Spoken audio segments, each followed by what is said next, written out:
Barakata Yahweh, Bahashem Yahweh Shai, Bahashem, Racha Kodash.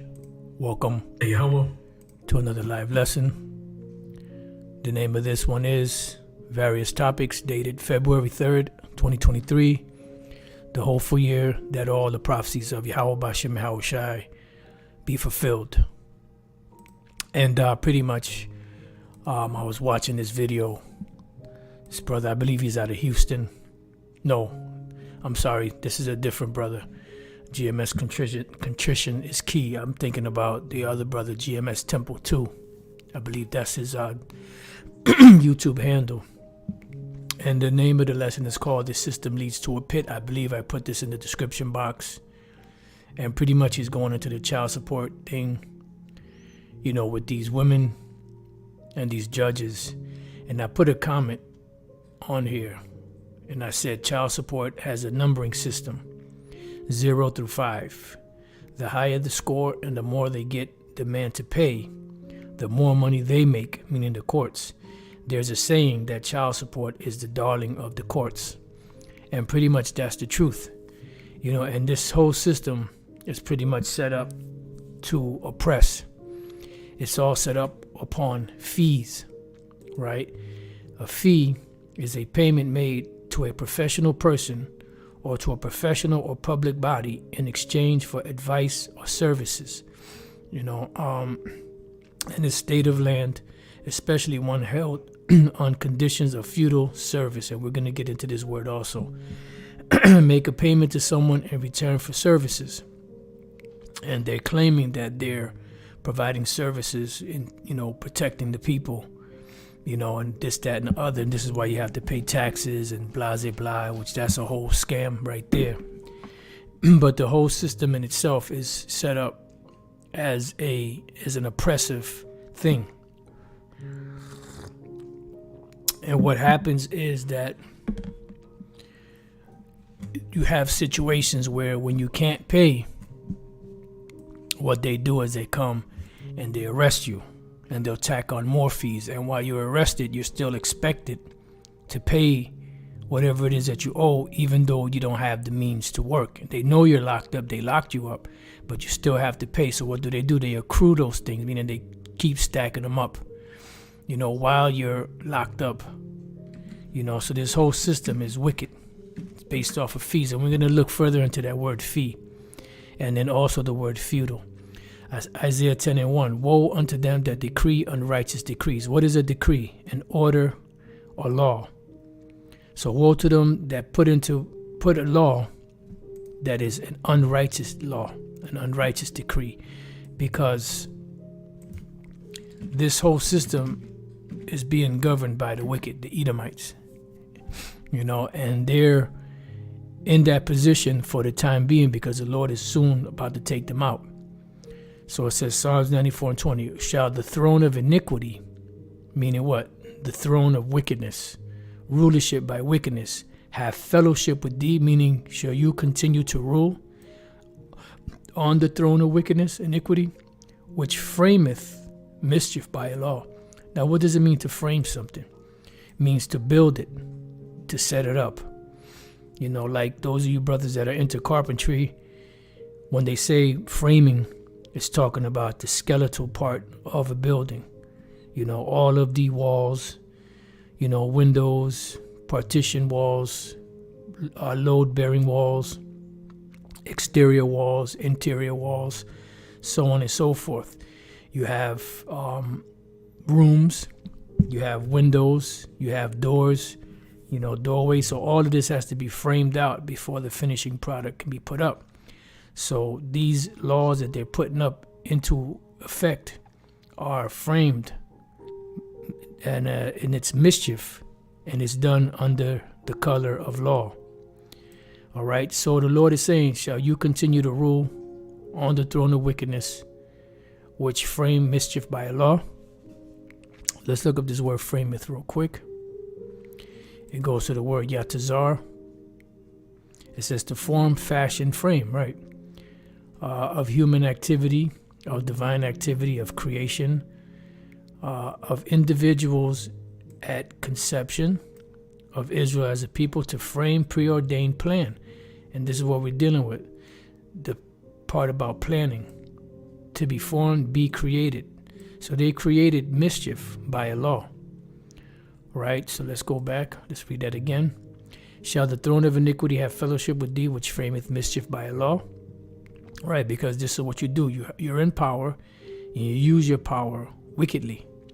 This is why it says that this oppressing city is going to cease. Let's go to Isaiah 14. Let's read that real quick. We'll go back to Isaiah 10, and Lord's will we get to the other word we wanted to get to. Isaiah 14:3, and it shall come to pass in the day that the Lord shall give thee rest from thy sorrow, and from thy fear, and from the hard bondage wherein thou was made to serve. In other words, when we're getting ready to be delivered from this present day captivity, which today we're under contractual slavery, these things will be happening, that thou shalt take up a proverb against the king of Babylon. So this is what we're doing. So this is how we know that we're at the point of deliverance, because this is going on back, like in the 50s and 40s and 30s, and, going back, if we would have said anything remotely close to what we're saying now, we would have been lynched, we would have been hung, or we would have been, tarred and feathered, we would have been killed, we would have been locked up. We wouldn't be able to do the thing. We would have been shot, stabbed, whatever, But now that we're about to be delivered, we're taking up a proverb against the king of Babylon. And the proverb is this: and say, how have the oppressors ceased? So how are you ceasing? Now, the word oppressor doesn't necessarily mean someone that beats you, even though that is oppression. Oppression can also come in the form of putting a financial burden on someone that they can't handle, that they can't, deal with. And that's what the system is based off of fees. The golden city ceased. Now, when you look up this word in the center of the Bibles, the ones that have precepts, it says exactress of gold. Now, what does it mean to exact? To exact means to squeeze something out of someone, even though they don't have it. Demand a payment for wickedness, pretty much. And it calls it the exactress of gold, because this America, Babylon, is known as a woman. This is why also in the book of Revelation, it calls her a harlot. And when we go in the same book of Isaiah, not Isaiah, even though that's a good one. I believe that's Nahum, chapter 3, if I'm not mistaken. Nope, that's not it. Yes. Yeah. Nahum 3 and 4. Because of the multitude of the whoredoms of the well-favored harlot. That's the land of America, Babylon the Great, which in the past, this applied to the Assyrian Empire. Now this, which the main capital was Nineveh.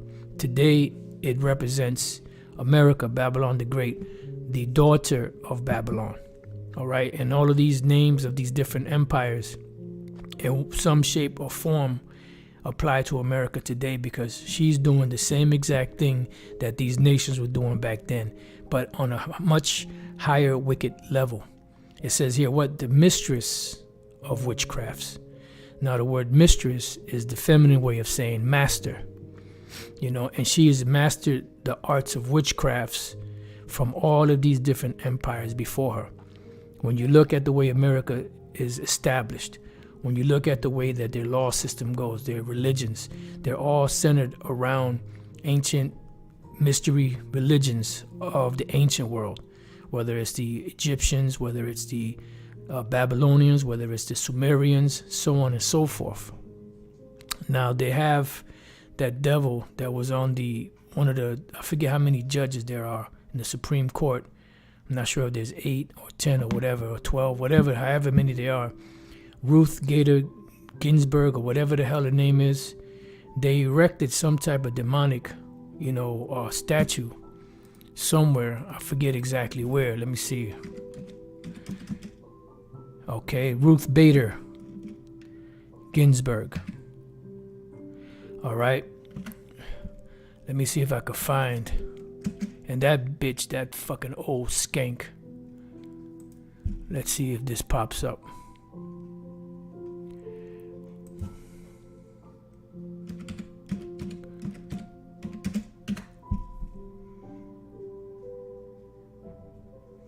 There was some kind of something. Let me see. Horn statue. Here we go. New York. Here we go. All right, so here we go. It says New York elevates horn statue paying homage to RBG, Ruth Bader Ginsburg, and abortion, which that's straight up wickedness. You know, they might as well just put Margaret Sanger up there. You know, critics say it looks what? Satanic. Look at it. That's exactly what it is. All these different arms. You know, you have the Elamite, you know, goddess with all them different arms. I forget what her name is. You know, and look at the horns. This is the ram, you know, which represents Baphomet. You know, so this whole system is set up under the master or the mistress, which is a feminine way of saying master of witchcrafts, that settles nations through her whoredoms and families through her witchcraft, right? Because they'll get you in a bag and then there's nothing you could do about it. That's why it says that the borrower is servant to the lender, because his whole system is based off of fees. So let's finish up here so we can get to that word, more on the word fee. So Isaiah 10:1, woe unto them that decree unrighteous decrees and that write grievousness which they have prescribed, right? And these laws are grievous because they're all based off of fees. If you look at all of these different laws, they all are based off of fees. Let's see, the brother, okay, 9 judges, Supreme Court, Tawada. And the brother, well, that was the young elder Hawad from North Carolina. And the brother KDC, baby boxes to drop off unwanted babies. Look at that. Yep, I forgot about that. Just like a lost and found, or you got, you know, individuals that have clothing that they no longer want. So instead of throwing it in the garbage, they throw it, you know, either Goodwill or Salvation Army, you know, them boxes that they put. This is straight up wickedness, man. You know, this is straight up wickedness, man. But this is the system that is created. All right, so now let's go to the word fee here in the etymon line. It says fee, Middle English, representing the merger of mutual influence of two words, one from Old English, one from Old French, form of the same Germanic word, and both ultimately from a Pi root meaning cattle. Fee, cattle, because fee is something that you pay. But pay is not paper money. Paper money is just, dollar is just an expression of money. What is real money? Gold and silver, cattle, land, slaves, crops, so on and so forth. Let me see, the brother put, matter of fact, let me see this. Let me get this one first. Okay, Proverbs 4:16, for they sleep not except they have done mischief, and they sleep, and their sleep is taken away unless they cause some to fall. And that's what the system is set up for. A system, a feudal system or a system of fees pretty much eventually causes a person to fall. The water, the up and coming elder Hawad, Shiva's Elam God, right? So it's Shiva, that's right. And then the brother put Isaiah 10:1 in the NLT, what sorrow awaits the unjust judges and those who issue unfair laws. Beautiful. Salakia, please forgive me for that. So that's cattle. So cattle, fee, that's how you pay your fees. Because when you can't pay with those FRNs, what happens? You usually have to do or have to give something that's called collateral. Collateral pretty much, you know, puts you in a situation where if you can't pay, this is taken as a form of payment, which in the scriptures it's called surety. Let's see. Collateral meaning something pledged as security for repayment of a loan. to be forfeited in the event of default. And what is default? That you're not able to pay, so you default on your loan, because the reason why you got the loan was on the promise of you, the individual that took out the loan, to pay that loan back at interest, and every month, or however they set it up, you pay so much. And if you can't pay that particular time, and if it goes past the grace period, you've just defaulted on your debt. So now, if you can't get the money up to pay for it, whatever you set up as collateral, they're coming after. Whether it's a home, whether it's, goods that you have that are valuable, jewelry, cars, motorcycles, whatever the case may be, that is of value that you put up as a collateral, they're coming for that. This is why this devil, Meyer Amschel-Bauer, was very clever and shrewd in stating that give me control of a nation's money and I care not who makes the laws. Because ultimately those that create the money, they control the laws. Because when you look at government today in itself, the government today is influenced by the donations, so to speak, that are given by these large corporations. That's why the laws are usually established to favor these large corporations. And they'll sell you poison, they'll sell you whatever they want to sell you.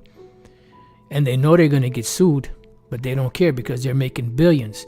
So if you're making $100 billion off of a product that messes people up, and you only have to pay, let's say, $100 million or $200 million or $300 million, that's nothing in comparison to the billions that you made. So they're willing to take that loss, because to them it's not about morals and ethics. It's about profit. See? And I'm not talking about profit, one who foretells. I'm talking about profit, Profit, which is money gained from capital invested. All right, so let's go to the word. Well, we read the word feed cattle, so mainly it means cattle, livestock. Now, before we go to the next word, let's go to the book of Genesis, chapter 13, and verse. Let's start at 1. And Abram went up out of Egypt, which the word there is Mitzrayim, inside joke, but Matazarium, that's how you say the Hebrew word, or Mizraim in the English. He and his wife and all that he had, and Lot with him, into the south, right? Because they went south. They took a trek through what the so-called scholars, or the scholars as Esau calls them, today, called the Fertile Crescent. A crescent is something that's shaped like a what they call a half moon, and that's why it's called crescent. The word crescent or croissant, means to grow. In Spanish, it's crecer, which means to grow. That's why it's called a crescent, because when you see the crescent moon, it's growing until it gets to the full moon. That's the perfection, and then it starts to decrease all the way back to the start, which is the new moon. New moon beginning of the month, full moon middle of the month. All right. And Abram was what? Very rich in what? In cattle, in silver, and in gold. These are actual assets of value. This is actual money, land included, slaves included, so on and so forth, crops. This is all, real riches. All right. Not the other riches, but the real riches. Let's look up the word cattle. The word for cattle is makwanah, which the so-called, the little hats, they say that the word goyim or goyim means cattle. It doesn't mean cattle. The word goyim simply means nations. Okay? It could be applied to the Israelites. It could be applied to the other nations, depending on the context of the scripture. So makwana, ma in the front of a word, if it's not connected, is of or from. So makwana is of or from, and kwana is to buy, which goes into the to the word that's in the book of Deuteronomy 28:68, which says, "Buy, no man shall buy you." But in that case, it's talking about redemption. It could be used for buy as far as purchasing something, because this is how you truly buy: with gold, silver, cattle, land, slaves. That's how you would buy. You didn't buy with paper dollars. You would buy with actual things of substance that had value to it. And paper money does not have value in it, except for the belief that the people have in it, that they will get something. If they take it, they have the faith, or the credit, the belief that they will receive, goods based off of that paper money that they work for. All right. So makwana, in this case, is dealing with actually purchasing, right? So kwana is to buy, purchase. You have cattle, livestock, okay? In general, of a purchasable domestic animal. It could be horses, could be pigs, could be cows, could be bulls, could be whatever you have on the farm.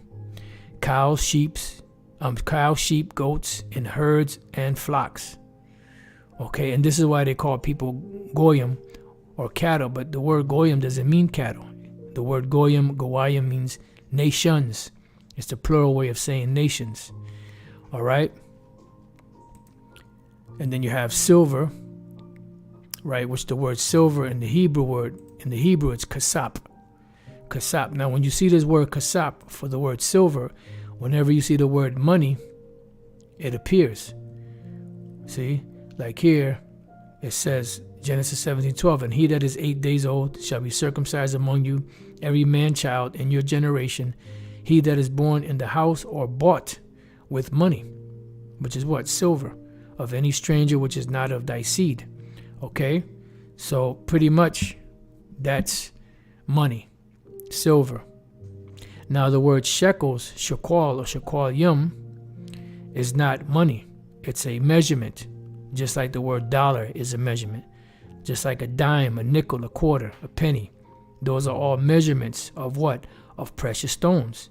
Precious metals, And just like in ancient Rome, the coinage system in America, has devalued. They have cheap metals, portrayed as being coins.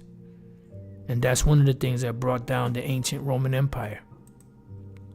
So this leads us to the word, cattle leads us to the word feudal. Because we read, where was it? In this definition here,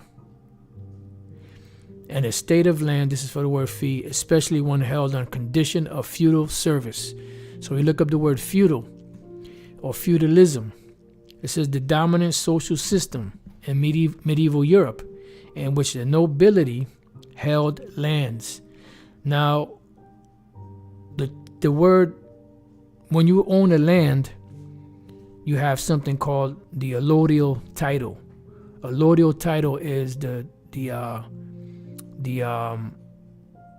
deed for a particular land. So they own lands.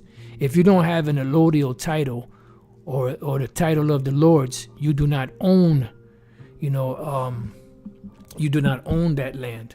You are just renting on that land. This is why you have to pay taxes.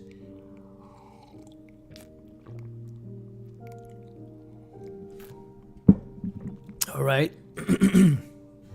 Matter of fact, let's see what we get when we type in the word allodial. I'm not sure if it's 1D. Yeah, I'm spelling it wrong.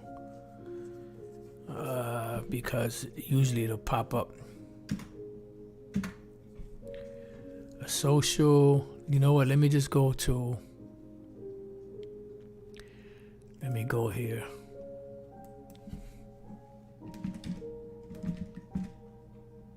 There we go. I had it right. Allodial title. All right, let's see if it'll come up. Oops. paste. I got the word title, but no allodial. Let's see allodial.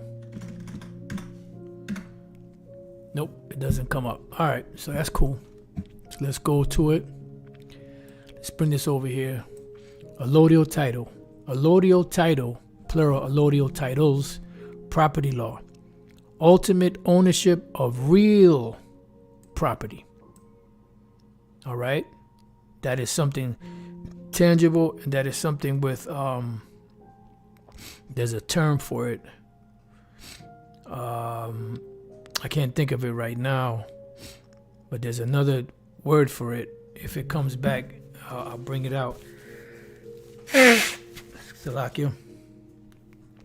It says ultimate ownership of real property that is not granted out of a superior interest in land and therefore not inherently subject to any encumbrance.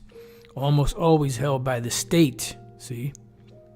Because even when you have your car, you can purchase a car with your hard-earned money, but what do you have? You have a title.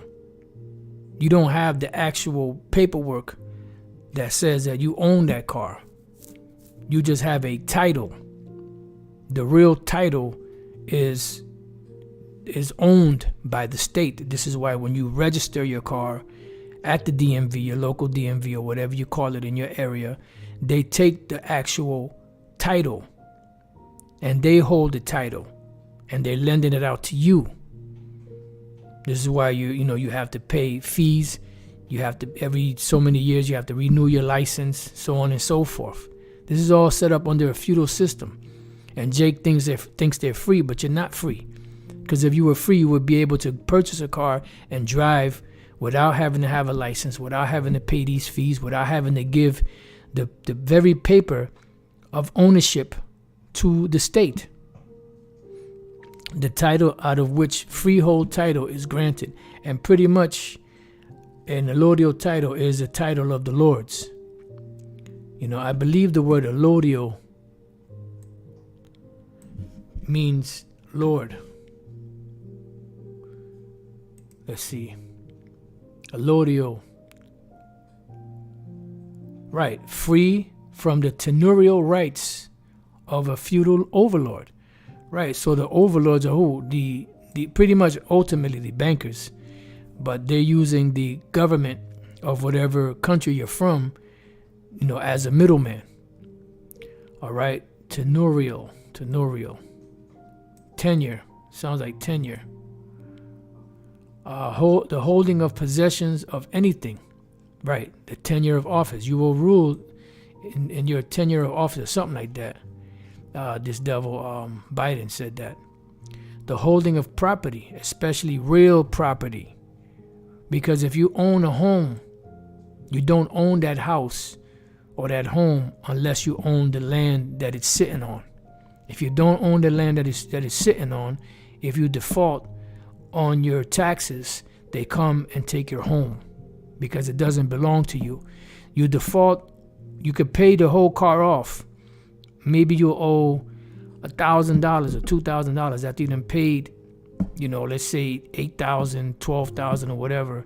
And if you don't pay that last 2 G's, guess what? They come in to repossess it. And even when you do own it outright and pay for it, you still don't own it because you don't have the actual paperwork for that car to say that that car is yours. You bought it with your hard-earned money, but you're borrowing it from the state. This devil, boy, I'm telling you. So it says the dominant social system in medieval Europe in which the nobility held lands from the crown in exchange for military services, see? And vassals, which are what? The poor, were in turn tenants of nobles. This is why you rent. This is why you have what? A mortgage, if you so-called paying, because you're pretty much renting.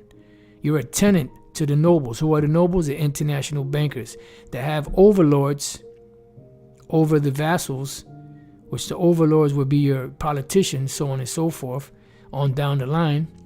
And the vassals, which are the poor, are pretty much tenants of nobles.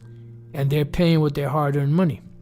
While the peasants villains, or serfs were obliged to live on their lord's land because they had the allodial title and give him what? Homage. And this is why you have to pay, we have to pay, taxes, labor, and a share of the produce nationally in exchange for military protection. All right.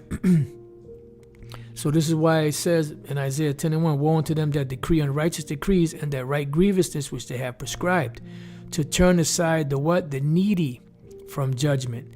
Right, because this is why they call it a rat race.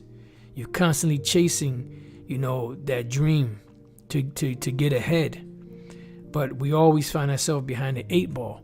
Why? Because when we go to Deuteronomy 28, which these so-called wacky-tacky Christians hate, especially devils like vocab, and the 16th verse says, cursed shall thou be in the city. Any city where the Israelites are at, we're cursed. And cursed shall thou be in the field. Anywhere the field represents the world. Anywhere in the world that we find ourselves at, we are cursed. Cursed shall be thy basket. What is your basket? Your pockets. And cursed and thy store. What is your store? Your bank account. Now you have some jakes that have, money, little something, but it ain't really all that. And then you do have those Israelites out there that are well-to-do. Because, you have individuals that, they say that they act like all black people.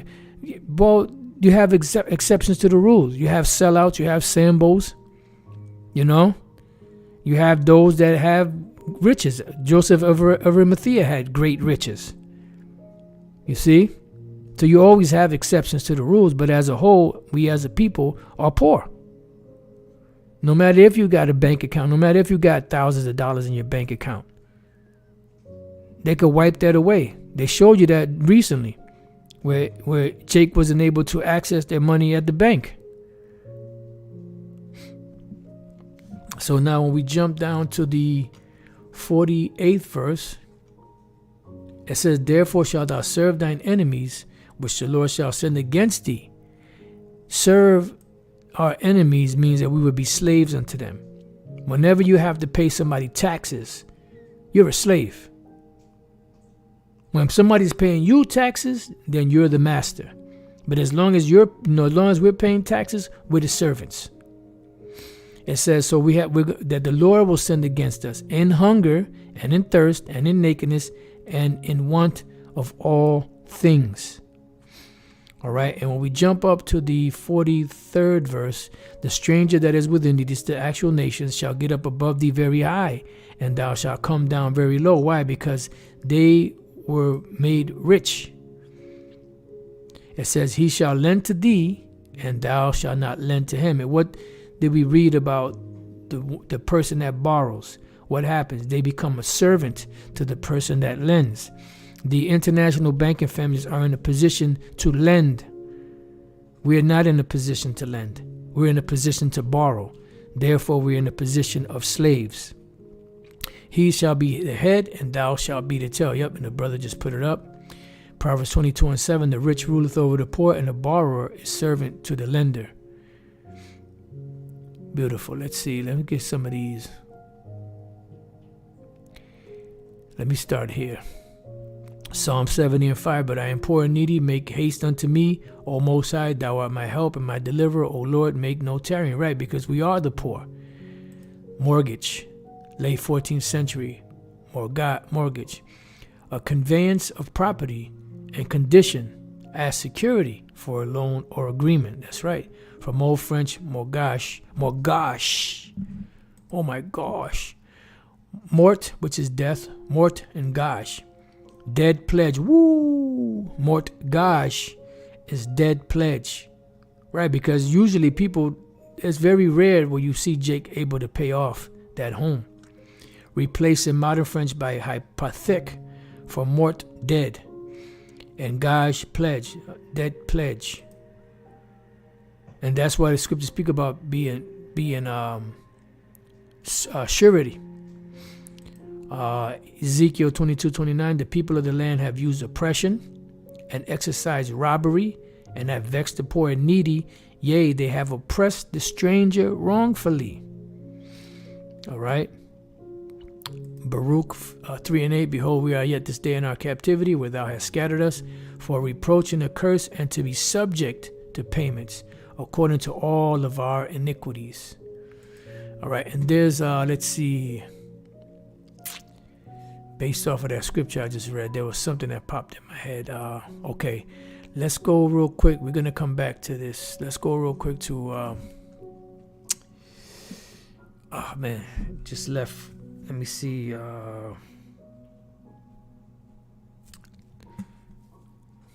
Lord's will let her come back. Okay. Brakatei how about Shemel Shai.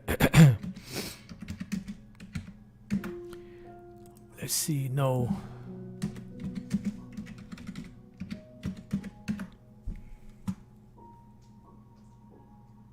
Boom. So let's go to 1 Corinthians 4:11. Even unto this present hour we both hunger and thirst, according to what? To the curses, and are naked, and are buffeted, and have no certain dwelling place. You know, you could be living somewhere 1 minute and not the next. All right. Let's see the word certain. Certain dwelling place. The word there is astateho. Astateho. To wander about. To rove without a settled abode. See? This is why Yahushua said, I have, birds have nests, foxes have holes, but the Son of Man had not where to lay his head. Because he was always on the move. There's no certain dwelling place. And then when we go back to, what was it? Isaiah 32. And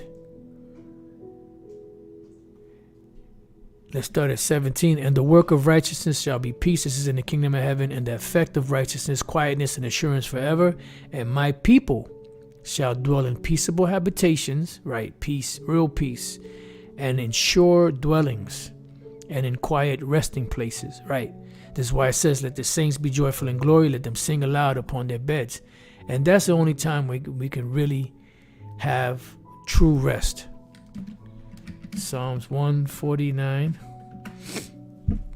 and 5. It says, let the saints be joyful in glory. Let them sing aloud upon their beds. Right, because when we get up in the morning, we're not going to have to worry about the rat race. Don't have to worry about, getting up. Oh, shit, I'm late for work. Or, you got one more strike. If you're late one more time, you're going to lose your job. You're dreaming that you're late for work. Then you wake up and it's just a dream, or you wake up and it's Sunday. It's a fucked up world, man. Let the high praises of the Most High be in their mouth, Brakatei Hawabashem Yahushai, and a two-edged sword in their hand, which is a kill to the Ling instrument, to execute vengeance upon the heathen. When you execute something, you're putting it into effect. To execute vengeance upon the heathen and punishments unto the people. Upon the people. So let me read that again. To execute vengeance upon the heathen and punishments upon the people. To bind their kings with chains and their nobles with fetters of iron. This is when we'll truly be blessed. Salakia. Because this is when these nations will be subject to us. And we have slaves. They look at you wrong, you're going to side kick them. Bop them side the head. Could knock them in the head with that scepter of iron. To execute upon them the judgment written. What Bible are these wacky-tacky Christians reading, man? This honor have all his saints, praise you the Lord. That's right. Barakatei Hawabashem Yahushai. Because this honor have all his saints. So, let's see. So back to Deuteronomy 28:44. He shall lend to thee, and thou shalt not lend to him. He shall be the head, and thou shalt be the tail. And the tail is not in a position to do anything but follow. Wag, wag from side to side. The tail does not wag the dog. All right. So back to Isaiah 10:2. Let me see. Another precept came to mind. Because it came to mind earlier, but I forgot to get it. It says to turn aside the needy from judgment. When you're turning somebody aside from judgment, especially the needy, the Lord hates that. You're pushing the person to the side and their needs. And this video shows you that these judges don't give a shit about Jake. Their whole thing is about getting you on the hook. And these women are demons. These fucking women are demons. This stupid bitch right here.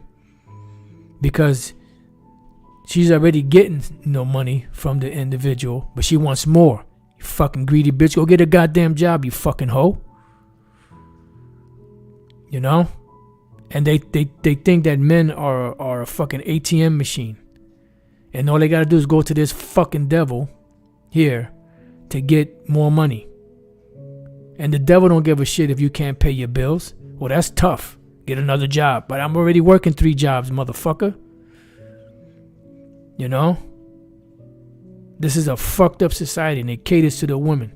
And then they get mad, and that fucking that simp Willie D talking about, I'm gonna say something that's gonna make you men upset. Talking about the welfare system back then. Do you know how fucking hard it was for Jake to get a goddamn job? It was done on purpose.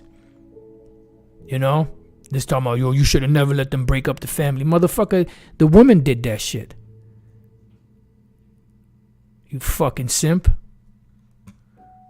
Fucking mad, man. That's terrible, man. Just when you think somebody's solid, 10 toes down, then the simp comes out. Anyways, that's pretty much it on that. And you could read James, the 5th chapter, which goes into these rich men having to pay for this. As a matter of fact, let me finish this out. To turn aside the needy from judgment and to take away the right from the poor of my people, that widows may be their prey and that they may rob the fatherless. And that's exactly what they're doing. Micah 2:1, woe to them that devise iniquity and work evil upon their beds. When the morning is light, they practice it because it is in the power of their hands. And they covet fields, and that's what it is. They covet fields. Fields are lands. And take them by what? By violence, because they make you sign. They give you loans. You have to take out another loan on your mortgage, a second loan on your mortgage, and they know you're going to eventually default because the money system that's established is a money system based on fraud. And it's you chasing credit with credit. You can never pay credit off using credit because you're gonna that debt is always gonna be there. You're just putting it off by getting another credit card. But eventually, there's gonna come a point where you're gonna run out of all of those options. Now what? It says, and houses and take them away, so they oppress. See, oppression comes in a form of monetary oppression also. So they oppress a man and his house, even a man and his heritage. So no one owns their home, even if you bought it out. Because don't pay that tax on that house. Because why are you paying taxes? Because it's sitting on land that does not belong to you. Because you do not have the allodial or the Lord title, or the title of a Lord. So you're renting that home, even though you so-called own it. So with that, I pray that you brothers and few sisters have been edified. To the next time I say, Shalom.